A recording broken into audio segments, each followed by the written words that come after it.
সন্ধ্যার দিকে আমাকে আমার পিছনে দাঁড়ানো এই ব্যক্তি আলামিন ওনার নাম, উনি আমাকে ফোন দিলেন ওনার এই এলাকাতে 8-9 বছর 9-10 বছরের একটা বাচ্চাকে খুঁজে পাওয়া যাচ্ছে না।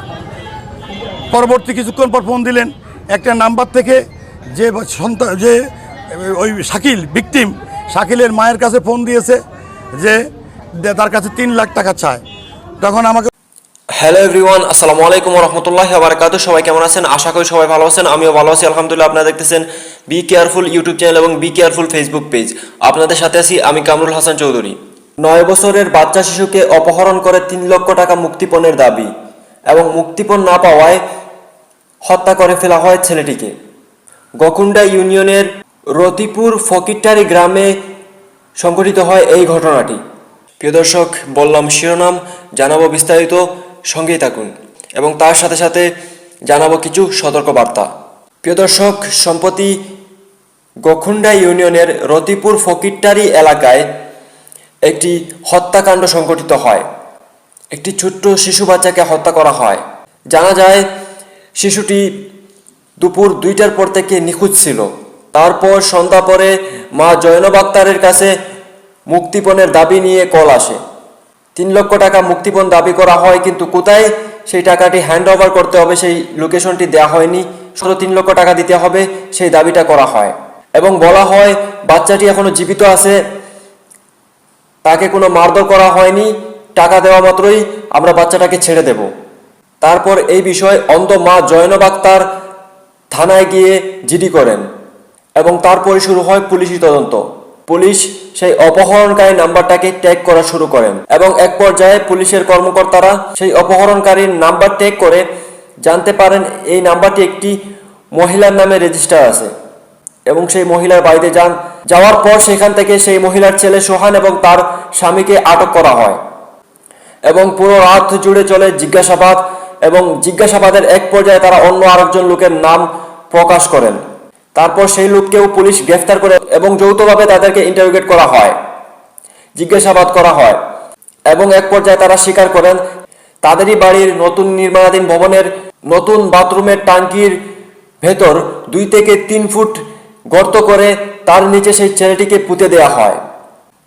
তারপর পুলিশ এবং ডিবি সেখানে গিয়ে উপস্থিত হন এবং সেই লাশটিকে সেখান থেকে উদ্ধার করতে সক্ষম হন। মরদেহ উদ্ধারের সময় যে অবস্থায় শিশু বাচ্চাটিকে পাওয়া যায় সেই সময় তার 2 হাত পাটের রশি দিয়ে বাঁধা ছিল এবং গলায় একটি লাইলনের রশি দিয়ে বাঁধা ছিল এবং উদ্ধারের পর প্রাথমিক সুরত হাল শেষে লাশটাকে পোস্টমর্টমের জন্য পাঠানো হয় বলে জানিয়েছেন পুলিশ কর্মকর্তা।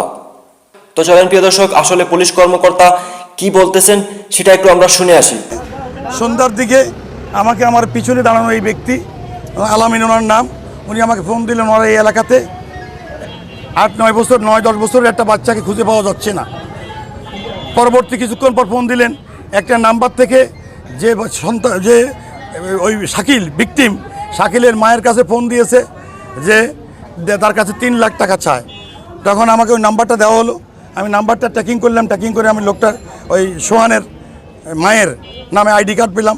এই যে সোহানের মা, সোহান এবং সোহানের বাবাকে আমি গ্রেপ্তার করি তাদেরকে সারা রাত ধরে আমি জিজ্ঞাসাবাদ করি।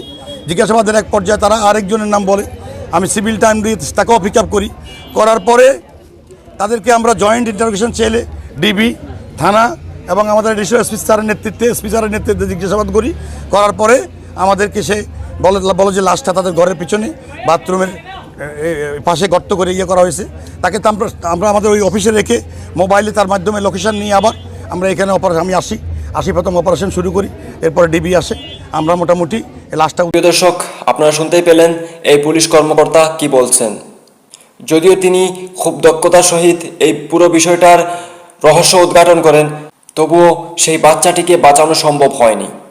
এই বিষয়ে পরিবার এবং এলাকাবাসীর দাবি হলো এই ঘটনার সাথে জড়িত সকল আসামিকে অতি সত্বর গ্রেফতার করা হোক এবং আইনের আওতায় আনা হোক এবং তাদেরকে দৃষ্টান্তমূলক শাস্তি দেওয়া হোক।